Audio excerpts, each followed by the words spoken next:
ભગવદ્ ગીતા અધ્યાય 1 કુરુક્ષેત્રની યુદ્ધભૂમિ પર સૈન્ય નિરીક્ષણ. શ્લોક 11. અયનેષુ ચ સર્વેષુ યથાભાગમવસ્થિતાઃ ભીષ્મમેવાભિરક્ષन्तु ભવन्तઃ સર્વ એવ હિ. અનુવાદ. માટે સૈન્ય વ્યૂહમાં પોતપોતાના મોખરાના સ્થાન ઉપર રહીને આપ સૌ પિતામહ ભીષ્મની પૂરેપૂરી મદદ અવશ્ય કરશો.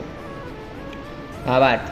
પિતામહ ભીષ્મના પરાક્રમની પ્રશંસા કર્યા પછી દુર્યોધને વિચાર્યું કે રખેને બીજા યોદ્ધાઓ એમ ન માની બેસે કે તેમને ઓછું મહત્ત્વ અપાય છે.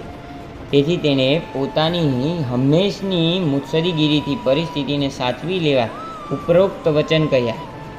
તેણે ભારપૂર્વક કહ્યું કે ભીષ્મદેવ નિસંદેશ મહાનતમ યોદ્ધા છે, પરંતુ હવે તેઓ વૃદ્ધ થયા હતા, માટે બધી બાજુથી તેમના રક્ષણનું ખાસ ધ્યાન રાખવું જોઈએ.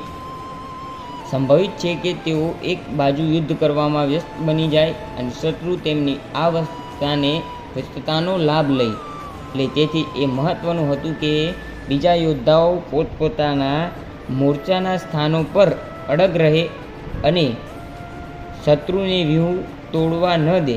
દુર્યોધને એમ સ્પષ્ટપણે લાગતું હતું કે કુરુઓનો વિજય ભીષ્મદેવની ઉપસ્થિતિ પર આધારિત હતો.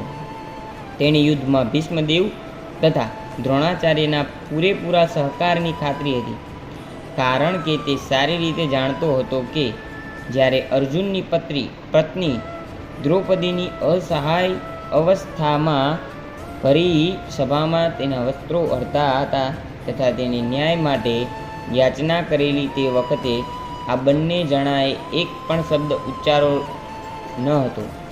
જો કે તે જાણતો હતો કે આ બે સેનાનાયકોને પાંડવો પ્રત્યે સ્નેહ હતો, છતાં તેને આશા હતી કે જેવી રીતે ધૃતકીડા વખતે આ સેનાપતિઓને સ્નેહનો સંપૂર્ણ ત્યાગ કર્યો હતો, તે જ રીતે તેઓ આ વખતે પણ કરશે.